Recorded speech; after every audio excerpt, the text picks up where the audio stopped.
Bueno, la idea hoy un poquito es que el otro día hablamos de lo que era la intervención desde el peritaje, de cómo, qué es un peritaje, qué es el peritaje, cómo funciona el peritaje, cómo a lo mejor nos pueden encargar un peritaje, siempre entendido peritaje para un juzgado, ¿vale? Aunque podían ponernos desde otros lugares, pero bueno, ya siempre tiramos al el peritaje desde el juzgado como nosotros como peritos. En este caso, el otro vimos mucho más rápido y hoy queremos andar en otro tipo digamos, de información que es necesaria para todo lo que es el proceso del peritaje.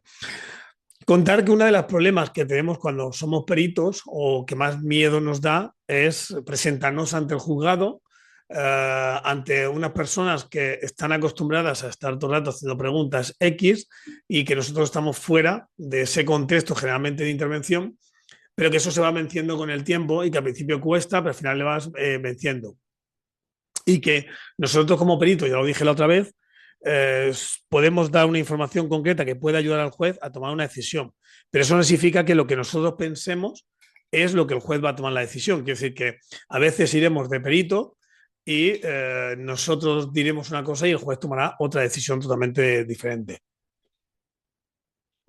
Y eso hay que asumirlo como normal. Eso son los juzgados y los jueces, o sea, los abogados y van, presentan el caso y uno de los dos va a salir ganando siempre.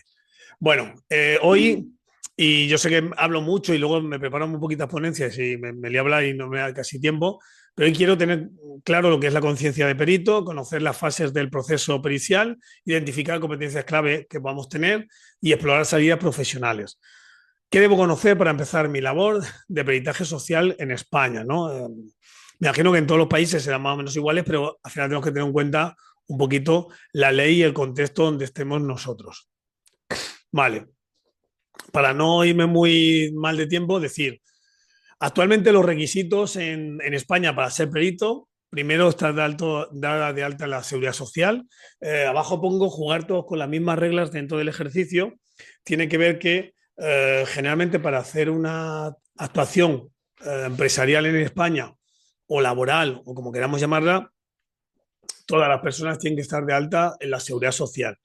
Sí que es verdad que hay una pequeña, digamos, trampa o cuestión diferente aquí en el tema de la seguridad social, y es que es debido a que si tú haces un peritaje al año, perdón, por ejemplo, tú te dedicas a trabajar como trabajador social en una asociación para la administración y haces un peritaje al año, que se presupone que no es tu forma de trabajar, que no es tu ocupación diaria, con lo cual la seguridad social, no digamos, yo no voy a decir que permite, pero sí que es verdad que levanta la mano al ser un ingreso esporádico por una actuación concretamente o esporádica, entonces no te obliga a darte de alta en la seguridad social como, en este caso, autónomo o dentro de una sociedad que es donde estés trabajando y estés dado de alta como laboral, ¿vale?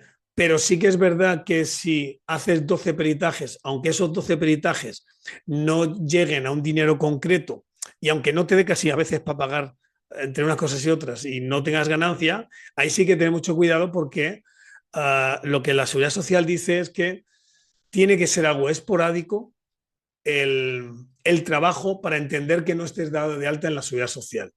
Si es un trabajo de que tú desde el 1 de enero al 31 de diciembre te estás ofreciendo como perito, haces distintos peritajes a lo largo del año, sí que tienes que darte de alta. Es como el que abre un bar. Tú abres un bar y tú estás trabajando en el bar y tienes que darte de alta de autónomo. Ahora bien, que no entre nadie en el bar y no vendan ni un café, eso no es problema de la seguridad social, porque tú el servicio le estás dando diario, estás ofreciendo el servicio todos los días. Pues esto pasa con el peritaje, que estás en una lista de peritaje y te dan un peritaje al año, bueno, pues con que aportes la parte a Hacienda, valdría. Pero si es todos los meses, aunque no te dé para mantenerte, en este caso yo recomendaría que te irás de alta autónomo porque puede ser que en una de estas te puedas tener una inspección y puedas tener bastantes problemas con respecto a la seguridad social. El segundo requisito es aportar a la agencia tributaria. Cada vez que hacemos un perito, hacemos una factura y hay un tanto por ciento de ese ingreso que tiene que ir a Hacienda. En el caso de que no estemos dado de alta en la seguridad social, no se aplicará IVA, porque si no estamos dando de alta como empresarios o como reta, no haremos luego la declaración del IVA, no estaríamos obligados a hacer el IVA, pero hay una parte de retención del IRPF que sí que deberíamos de ingresarla a Hacienda. El tercer requisito es formación necesaria, ¿vale? Sí que es verdad que solo con ser trabajador social y a veces con una experiencia muy grande puedes hacerlo, pero es verdad que te ves abocado que si no tienes la formación necesaria para cómo realizar el informe, cómo trabajar esa forma de cómo escribir dentro del informe y cómo ir a un juzgado a defender muchas veces ese informe, te va a costar y a veces yo a todo el mundo le digo, fórmate, porque es una forma de darte garantías, porque ha habido alguien que te ha explicado todos los procesos por los cuales vas a vivir. Y claro, es como todo, hasta que no lo hagas, te vas a ver siempre con el dilema ese de lo hago bien, lo hago mal, pero es importante. Importante, seguro profesional. Podemos tener muchos problemas, esto como en la mediación. Lo mejor es tener un seguro que nos proteja por si acaso nosotros en nuestro hacer o en nuestro quehacer pensamos que lo estamos haciendo bien, pero llega un momento en que tenemos un fallo y alguien puede ir hacia nosotros, poneros que hacéis un peritaje, pensáis que lo estás haciendo bien, pero alguien te denuncia tu peritaje, ¿vale? Tú tienes un seguro profesional que te va a cubrir todas esas contingencias para que pues estés protegido. Lo más importante, estar protegido. Y como no, colegiación obligatoria. Además, en los informes hay que firmarlos con el número de colegiado. La colegiación da ese derecho o esa garantía a los ciudadanos sobre nuestra capacidad de hacer el informe, ya que supuestamente el juez, perdón, el colegio puede, se ha cercionado de que tenemos ese título concreto y por eso nos ha dado la colegiación. Y si nosotros hacemos cualquier negligencia, en un momento determinado nos pueden quitar la colegiación, con lo cual dejaríamos de dar trabajar como trabajadores sociales. Mejor voy un poquito rápido porque quiero extenderme luego un poquito después, pero en cualquier momento tenéis el chat, le tengo abierto, me vais preguntando y voy contestando, ¿vale? En cualquiera de estas cosas que tenéis ya si tenéis alguna duda, hacerla o dejarlo luego para el final, ¿vale? Bueno, ¿cómo obtener trabajo? Esta es digamos, la parte más importante porque es donde nace el peritaje, ¿no? Hay gente que termina formándose como perito y dice, bueno, ya soy perito, ¿ahora qué? ¿Quién me va a contratar? ¿No?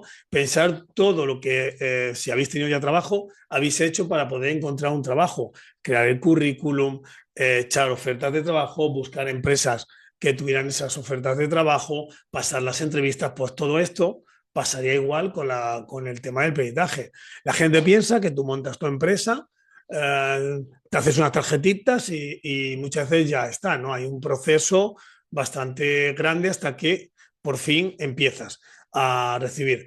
¿Qué pasa? Que generalmente la abogacía es un espacio cerrado, digamos, donde los abogados entre ellos se van conociendo todo y a veces cuando tienen la necesidad ellos mismos se van recomendando, con lo que al final terminamos con un boca a boca y cuando ya hemos hecho varios casos o hemos hecho varios peritajes y van funcionando y la gente le viene bien y ven que les viene bien por su juicio hasta ellos mismos, empiezan ya a recomendarte entre ellos, porque entre ellos van hablando. Primero, ¿qué haríamos?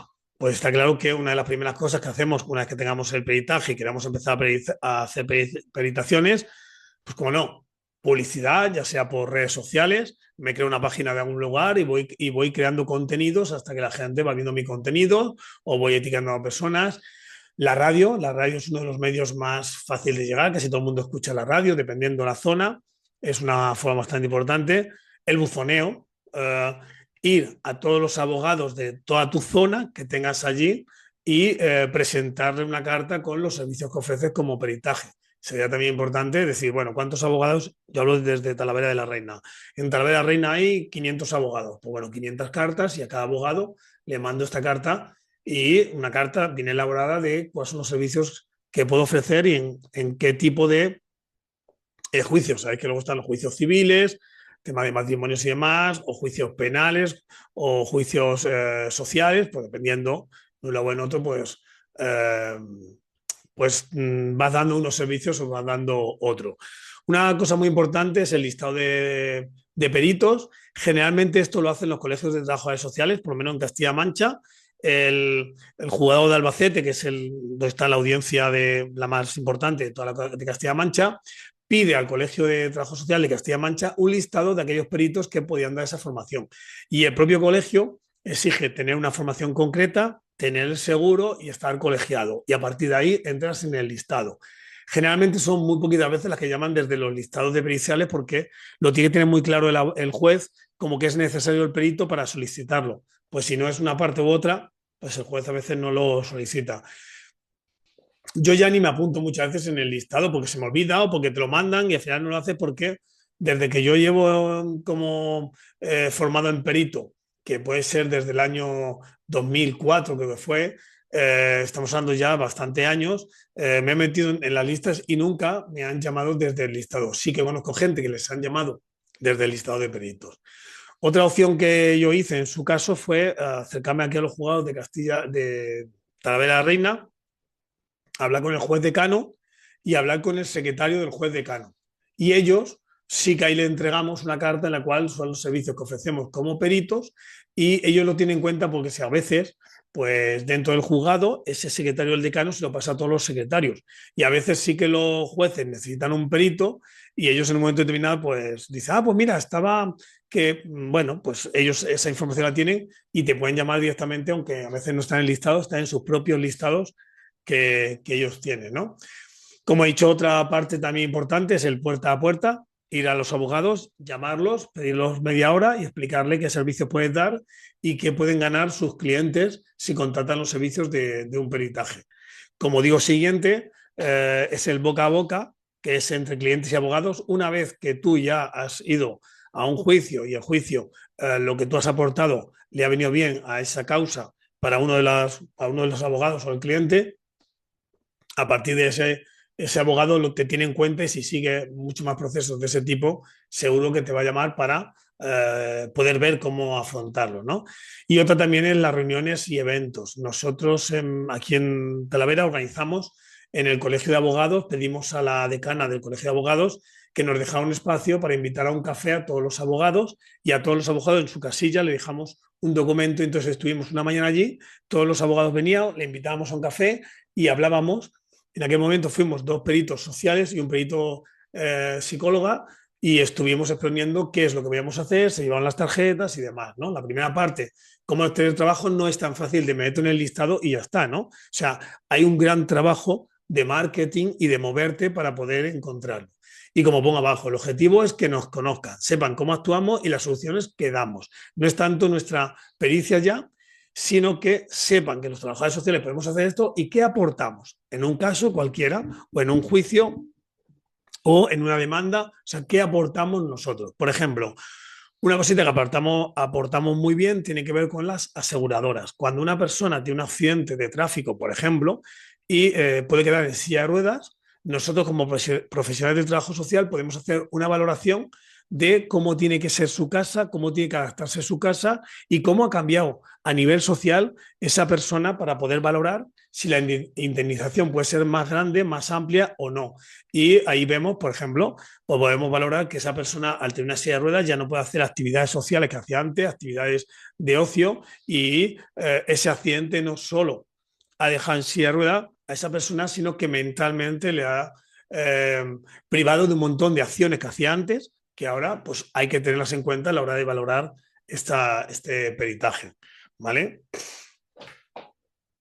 Cuando, cuando nosotros recepcionamos el caso, yo por lo menos cuando lo hago así, hay dos formas, cuando es por el juzgado o por el particular. Cuando es por el juzgado es mucho más aséptico, ¿no? Digamos que el juez dice, oye, quiero que me hagas este peritaje, aquí tienes los teléfonos, llama a la gente a lo que te la gana y dentro de un mes quiero que me des la peritación. También, a la hora de que el juzgado diga el peritaje, también es verdad que hay que ver quién lo paga, ¿no? Hay en lugares donde se ha llegado a acuerdos que el peritaje lo paga el Estado, los cuales los precios siempre ya están tasados y es como si fuera el juzgado de guardia y es un precio concreto, ¿no? Se te va a dar por esta peritación tanto dinero.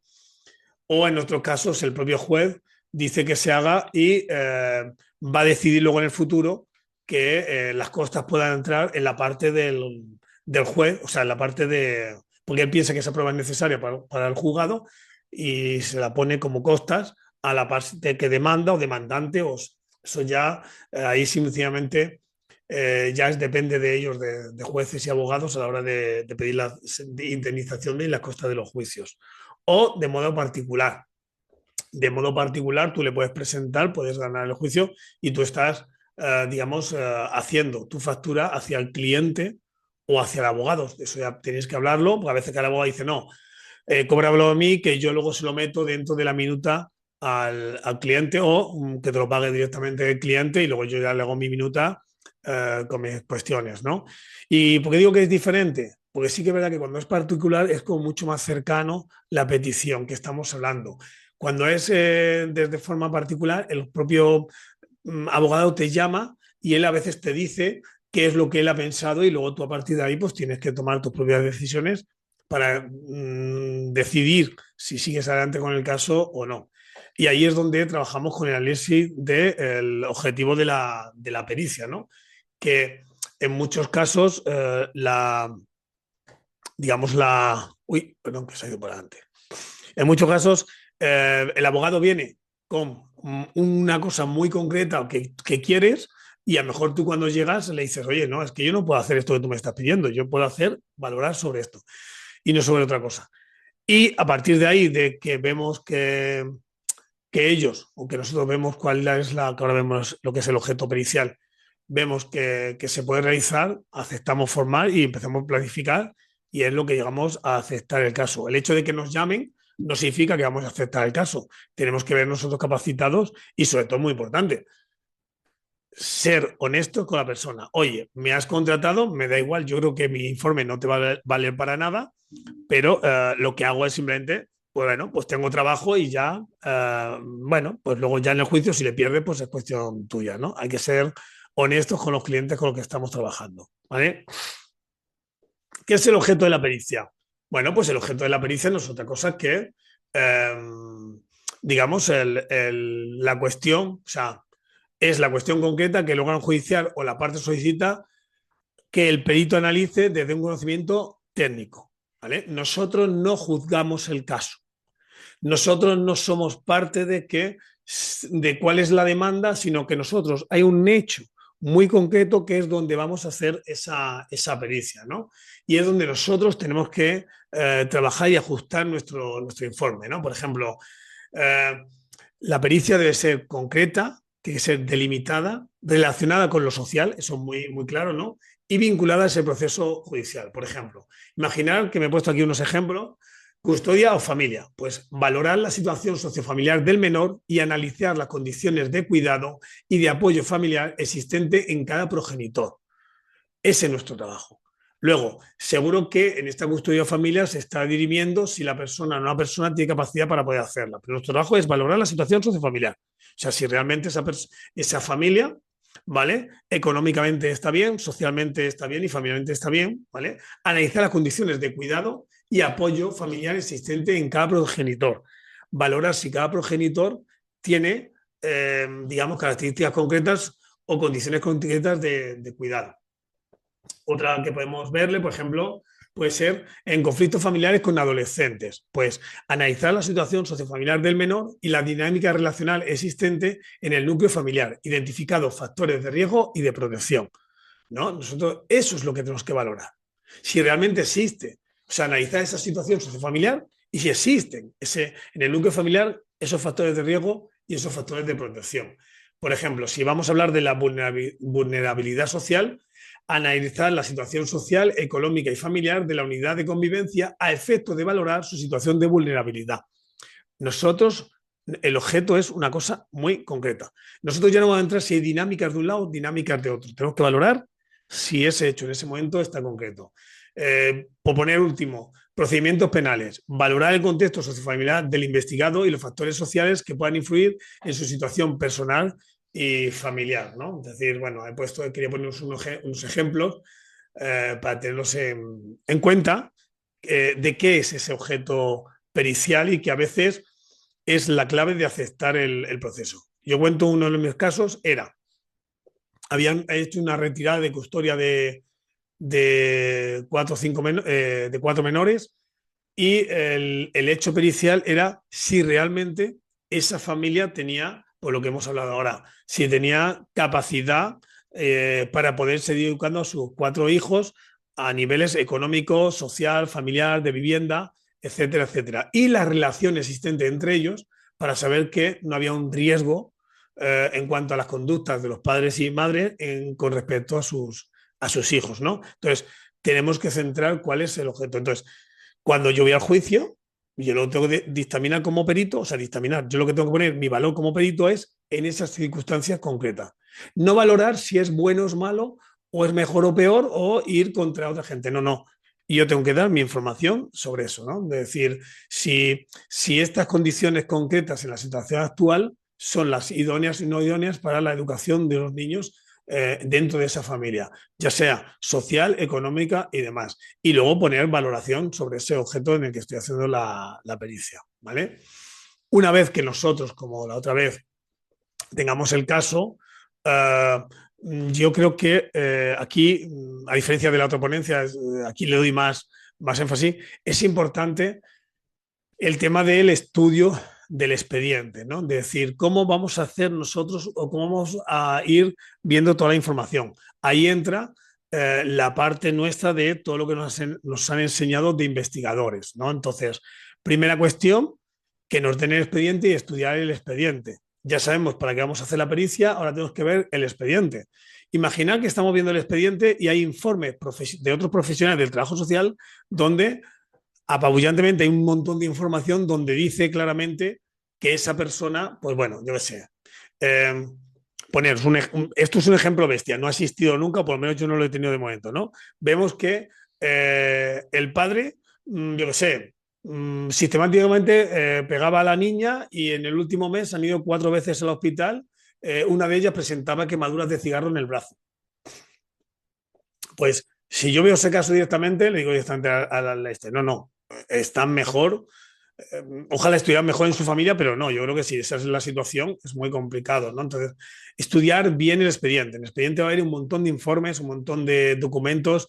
Uno que yo tuve hace unos años, no sé si tenía 500 folios donde había pues desde cuándo ha habido al médico, cuándo no ha habido al médico, partes del instituto, del colegio, de distintos informes sociales, informes médicos, seguimientos educativos, o sea, había toda la información y había muchísimos documentos, ¿vale? Porque al final, cuando en un caso de la retirada de custodia no es un proceso que empieza hoy y termina mañana. A lo mejor los compañeros o compañeras que están trabajando en ello llevan 2, 3, 4 o 6 meses informando, pidiendo información, llamando a reuniones, registrándose esas reuniones y hay un montón de información que está ahí dentro del expediente que es lo que ha hecho que se tome esa decisión, ¿no? Pero bueno, ver el expediente, qué es lo que hay. Uno de los casos que tuve también era, se estaba pidiendo que el padre no tuviera la custodia en este caso, de la menor, y se estaba pidiendo debido a su forma o su temperamento, con lo cual se pidió también un peritaje psicológico del padre para ver si estaba capacitado para poder atender a esa custodia. No que no pudiera ver a su hija, sino que no fuera una custodia compartida, sino una custodia de la madre y él tenía derecho de acceso para estar con su hija, ¿no? Entonces, en ese momento había un montón de información, había también, porque también venía puesto porque el padre estaba denunciado por la madre por maltrato, con lo cual había todo el proceso también de maltrato, de información que tenías ahí. Hay que estudiar el expediente perfectamente. Digo que raro es el caso de que haya muy poquita información. En muchos casos ya viene un expediente bastante grande donde hay informaciones que cuando vamos leyendo, y es aquí donde es importante, que lo pondré luego después, tener la objetividad concreta. No estamos ni a favor del padre ni a favor de la madre.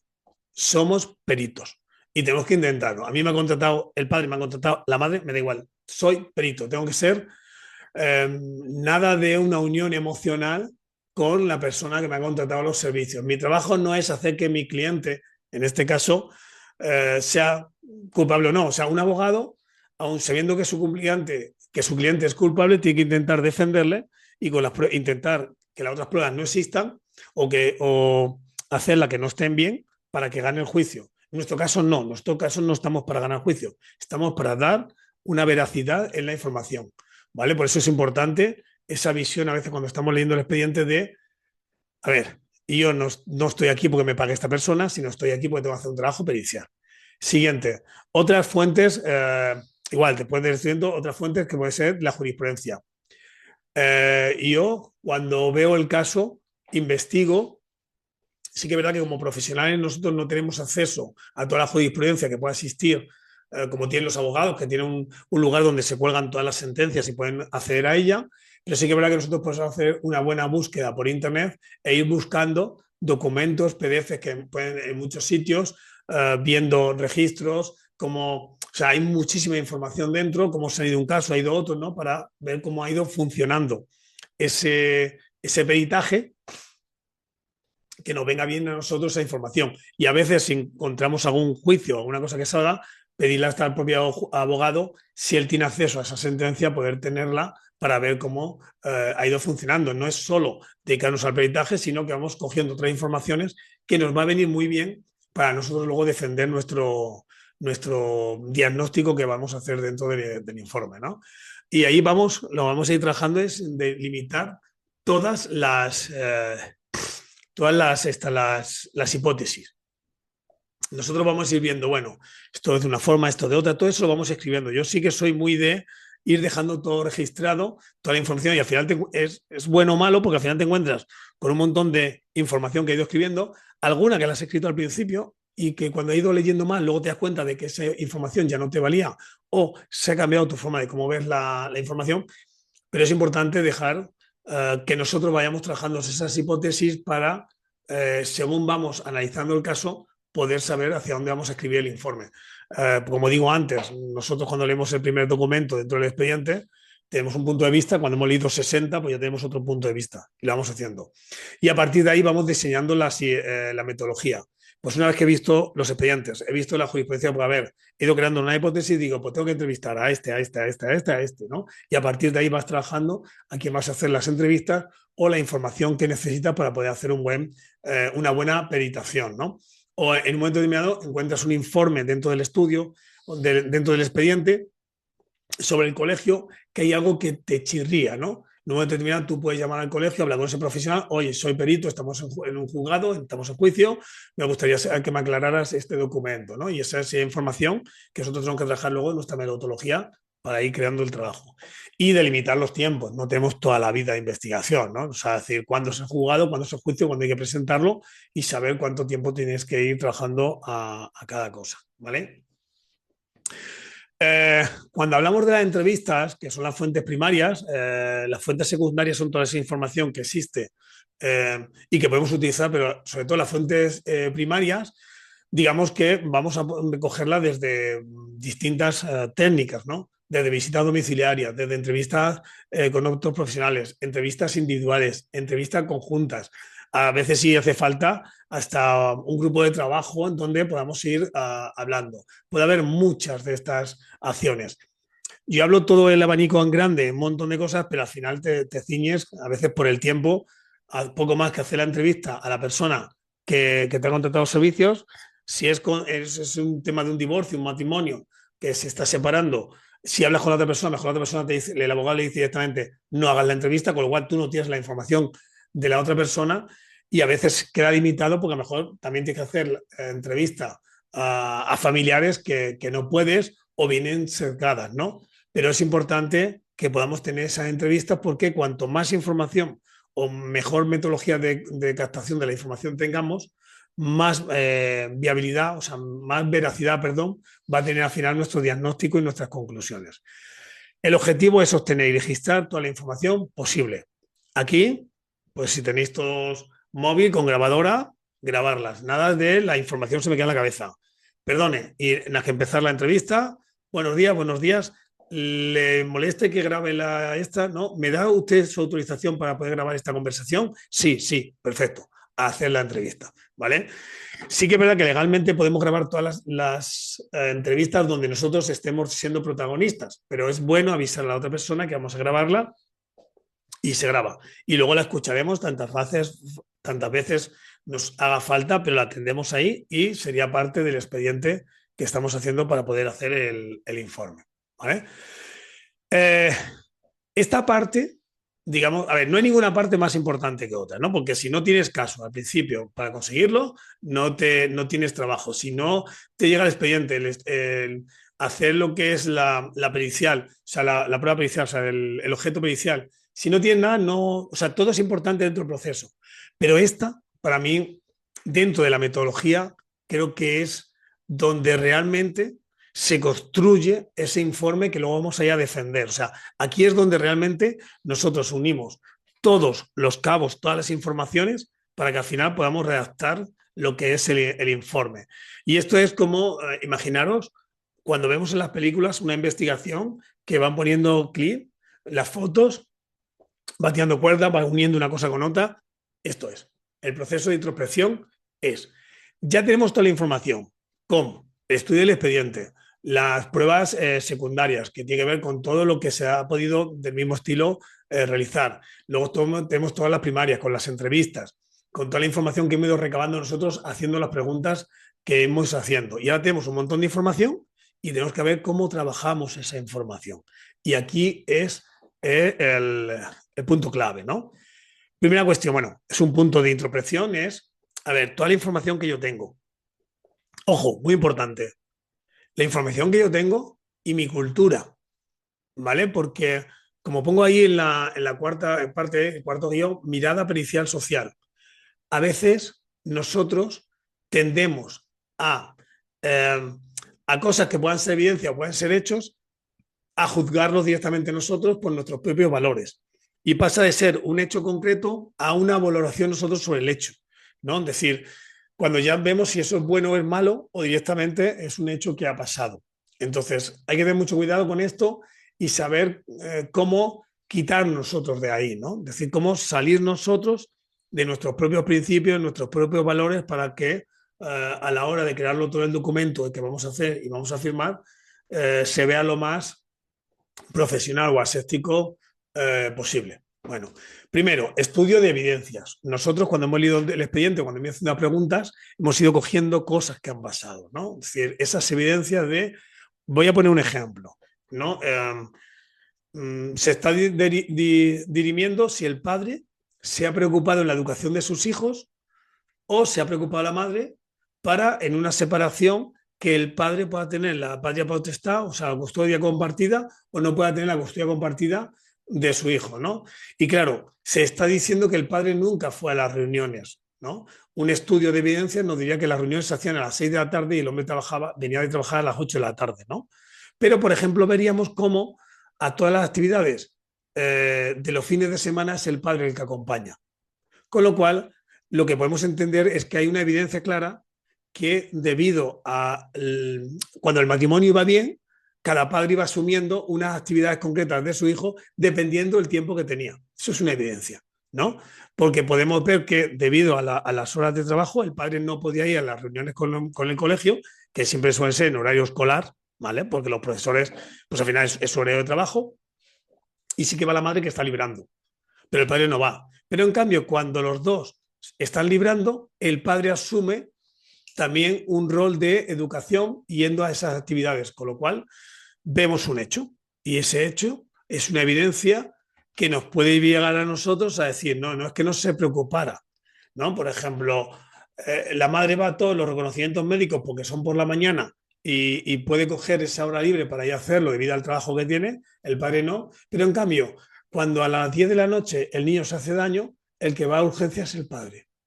¿Vale? Entonces nos estamos dando cuenta de todas esas evidencias que vamos teniendo y que vamos a ir sumando para luego nosotros hacer nuestro diagnóstico y hacer nuestra valoración.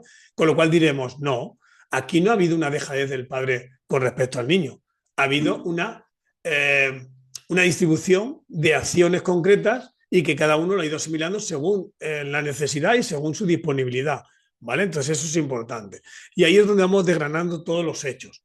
¿En qué hechos se basan para poder ir al juicio o dentro del expediente, ¿no? Cosas que han ido pasando y que nosotros tenemos que ir viendo y tenemos que ir uniendo al otro lado. Por eso es importante, como he dicho antes, ¿no? Decir, claro, es verdad que no iba, pero por esto. O sea, hay una explicación de por qué no se hacían. Hay muchísimos ejemplos, ¿no? Pero bueno, para ir avanzando, si alguna pregunta tenéis, me la vais haciendo. Ver si todo eso son una interrelación causal o casual, ¿vale? Si tiene que ver debido a, como he dicho antes, los tiempos, o es una forma de proceder, ¿no? Estamos viendo cómo hay una dinámica donde el padre asume unos roles que tienen que ver con la cultura predominante X de cuidado, perdón, de cuidado, de seguridad, de traer el dinero en casa, de afrontar los riesgos fuera, de hacer X cosas, y en cambio la madre ha asumido los riesgos de la educación, o sea, los riesgos, la acción de la educación del niño, del cuidado, de cuando está enfermo es el que le cuida, ¿no? Y es algo normal cuando el matrimonio ha estado sin tener problemas. Si eso es normal, ¿vale? Y nadie se ha negado a hacer lo otro, es porque es su propia relación de roles que ellos fueron construyendo como familia. Con lo cual nosotros tenemos que ver si realmente era una despreocupación del padre o no. En cambio, desde que se ha decidido hacer la separación y hasta que llegue, vemos como el padre se está involucrando. Un ejemplo muy claro, ¿vale? En los colegios se hace un grupo de WhatsApp de padres y madres por el tema del niño y generalmente entra uno, o entra el padre o entra la madre. Eso no significa que el otro no esté al tanto, significa que, bueno, entra uno para no estar ahí los dos y va informando al otro. Entonces, todas esas cosas no es que sea una dejadez de cuidado de tu hijo, sino que, bueno, pues ha tomado esa decisión y si nunca te divorcias no pasa nada. Entonces, todas esas cosas tenemos que ir viéndolas. Y como he dicho antes, desde una mirada pericial social. Nuestro trabajo es desgranar todo, intentar entender los hechos, cómo han funcionado, qué cargas emocionales puede haber en esos hechos y cómo se ha ido creando o distribuyendo la familia en torno a esos hechos que estamos hablando. Y para terminar, con la inferencia social. Está claro que no podemos sacarlo toda nuestra profesionalidad y nosotros a veces podemos decir al juez o podemos crear inferencias en cuanto a que decir, está pasando esto, en el 95% que cuando pasa esto, determina esto. O sea, porque también tenemos que ser un poquito previsores, es decir, no dejar a que pase, sino decir, oye, hay unos hechos concretos, hay una evidencia, hay unas cosas muy concretas que nos está dando información de que vamos hacia esto, debido a que ya hay estudios. Yo ya he llevado casos, yo llevo 20 años trabajando en esto y mi experiencia me dice que esto llevará a esto. Pero tener claro cuando es una inferencia y cuando es una evidencia. La evidencia es aquello que podemos percibir todos sin interpretación, generalmente, que a veces habría que discutir mucho cuántas cosas son culturales, cuántas no, y la inferencia es cuando ya sabemos que es esa evidencia interpretada para nosotros hacer un pequeño diagnóstico, porque al final lo que nos están pidiendo es tu valoración como profesional. Eh, para demostrar que el ratón, si le dejo caer, se cae, ya lo ve todo el mundo, ¿no? Explicar por qué se cae, por la teoría de la gravedad, a la fuerza que baja, si se puede romper o no se puede romper, pues eso ya es un profesional físico que sabría calcular que si le tiro desde 1 metro no le va a pasar nada, pero si le tiro de 5 se va a morir, o sea, se va a morir, se va a destrozar el ratón, perdón. Entonces, para eso estamos nosotros, para decir también ese pronóstico final, pero tener en cuenta de que eso se llama inferencia y que tenemos que dejarlo en claro como que no es el hecho, no es la evidencia, ¿no? Y el pensamiento, abogado, instructor. Tener claro que todo esto tiene que ir pensando en que lo que escribamos en el papel no va hacia otro profesional del trabajo social, sino lo que vayamos descubriendo, vamos poniendo, va hacia un abogado o abogada y un instructor, que es en el caso del juez, que va a juzgar los hechos. Perdón. Seguimos. Una vez que tengamos toda esta información, que es un cacao al principio, que a veces, si os digo cómo lo tengo yo, a veces es un Word con datos en un lado, datos en otro, los corto, los subo para abajo, pongo unas flechitas, pongo unas notas. Bueno, vas cogiendo como un caos total, ¿no? Hasta que al final ya vas poco a poco elaborando, uniendo. Y a veces lo que he creado hoy, por ejemplo, que estamos a viernes, el lunes lo leo y digo, ah, no, pues ¿cómo dice esto? Si tengo otro dato más, ¡pum! Y reactivo todo el trabajo, ¿vale? Pues todo ese proceso no es lineal. Cuando yo ya voy a elaborar el informe, ya tengo toda la información, ya sacar las hipótesis, tengo todo, tengo un montón de papeles en la oficina y ahora tengo que empezar a desgranarlo, a unirlo, a pegarlo, a que tenga un sentido ese relato que voy a escribir, que es el informe. El informe al fin y al cabo es un relato, desde un comienzo y un final, donde nosotros vamos escribiendo una historia, pero una historia que se va basando en esas evidencias y en esas inferencias que hemos ido creando, ¿vale? Todo ese proceso no es lineal, ¿no? Para mí, lo primero, como digo siempre, es definir el estudio social, la situación actual, el informe de familia. Es decir, ¿qué tengo delante de mí? Pues delante de mí tengo dos personas que han estado 10 años casadas, que durante esos 10 años de casado han estado viendo ante la vera, cada uno tiene su trabajo, nunca les ha faltado, han estado bien, se han ido de vacaciones, pero que un día, por lo que sea, se ha roto la familia. Y si en ese hecho de ruptura es porque uno de los dos ha puesto los cuernos a la otra persona, pues a lo mejor es importante ver por qué ahora se trata con tanta rabia a la otra persona. Esas emociones que están ahí, pues puede ser un hecho puntual y es que ha pasado algo muy concreto. Nosotros definimos ahí, en esa parte del informe, hacemos lo que es todo el estudio social de la familia. Varón de tanta edad, no sé cuánto, si es relevante que haya tenido enfermedades o no, si es relevante su puesto de trabajo o no, si es relevante sus estudios, si es relevante la relación que tiene con la comunidad, etcétera, etcétera. Y yo voy poniendo la información que creo que es relevante. La segunda parte del, viene con la interpretación social del expediente, ¿no? Y yo puedo leer el expediente y voy interpretando ese expediente, voy uniendo documentos de ese expediente para ir creando un relato de cómo se han ido pudiendo pasar las cosas, que ese relato, repito, es mi relato, es el que yo he puesto, pero tengo que intentar que se solvente en hechos y en pruebas que están dentro del expediente.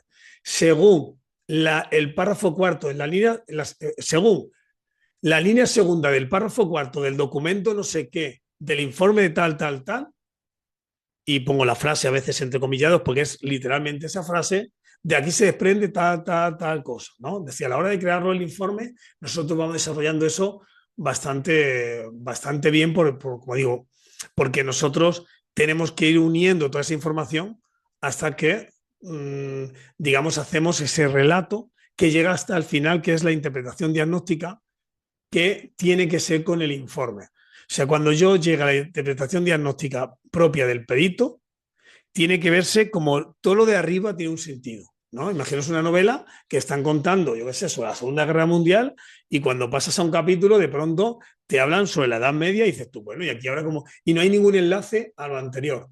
Te quedarías al revés, pues el informe igual.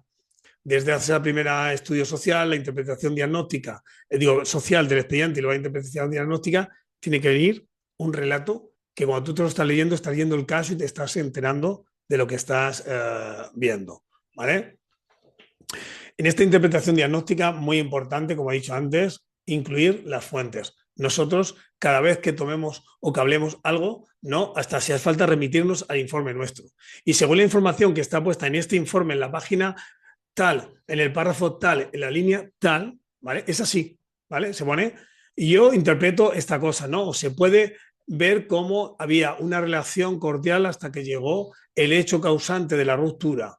Con lo cual, ahora no se puede utilizar la información antes, que hubo antes, como que era un mal padre, una mala madre, si nunca se ha percibido esto hasta que no ha habido el hecho que ha hecho la ruptura matrimonial y a partir de ahí se está actuando con rabia. Y la información que se tenía antes, la misma persona no la interpreta de la misma persona. Nosotros tenemos que incluir toda esa forma, pero incluyendo en qué nos basamos, en cuáles son esas fuentes que tengamos. Si la fuente es la entrevista, según la entrevista tal, tal, que está grabada, la persona dice textualmente a la pregunta tal, esto. Ya tengo la información y voy concluyendo y voy poniendo todas esas fuentes porque son necesarias a la hora de, cuando lleguen las conclusiones, el juez tenga y diga, "Cuá, es que realmente estas conclusiones, que son estas 5 cosas, vienen porque anteriormente ha habido todo ese tipo, como yo digo, esa forma histórica o esta forma de redactar la historia o, digamos, de esta forma lineal de cómo contar la historia, ¿no? Analizar los factores que pueden ser buenos en el futuro, porque nosotros también en esta interpretación, dependiendo del caso, tenemos que ser futuribles, ¿no? Es decir, he dicho antes el caso de un accidente de tráfico, ¿no? Claro que no sabemos ahora realmente cómo va a ser la vida de la persona en una silla de ruedas, pero sí que es verdad, como he dicho antes, tenemos información de otras personas que han caído en silla de ruedas y cómo su vida ha ido cambiando. Y toda esa información la vamos utilizando para analizar todos esos factores, tanto los de ahora como los del futuro y que luego las relaciones sean causa-efecto, que que un efecto de una persona pueda ser, digamos, o sea, lo que haya pasado es porque ha habido una causa antes, ¿no? Si no hay una causa que la ha hecho, nosotros no podemos utilizarlo como un hecho, ¿no? Y siempre visto desde un enfoque jurídico social, donde lo emocional, si no se demuestra, es muy difícil, ¿no? Lo está pasando mal, ¿vale? No es algo judicial. Eh, ha estado o ha entrado en un estado de shock y de ansiedad que le ha llevado a que el día 22 de enero tuvo que ir ante un profesional de la salud tras un shock que le pegó fuerte, que se quedó bloqueado, y ese profesional le ha diagnosticado que tiene un principio de ansiedad, ¿vale? Pues nosotros tenemos que ser contundentes con esa información, ¿no? Lo está pasando mal, eso no vale, tenemos que buscarlo de por qué llegamos a esa forma o por qué escribimos eso en el informe. Y para terminar la segunda parte de la elaboración del informe, conclusiones, propuestas. Y luego lo que hago yo al final es casi poner los datos generales. Sí que es verdad que cuando no lo ves, pues a lo mejor empieza diciendo, venga, ¿qué he hecho? ¿Qué no he hecho? No, eso es lo menos importante. Es decir, ¿cuántas entrevistas has hecho? Ya tienes registradas. Escribirlas se tarda nada. Lo más importante es la otra información. Y como yo digo, las conclusiones que pongamos y las propuestas que pongamos de cómo tiene que avanzar el caso, no tiene que ser sobre de qué va el juicio, sino sobre lo que nos han preguntado, ¿no? Por ejemplo, conclusiones.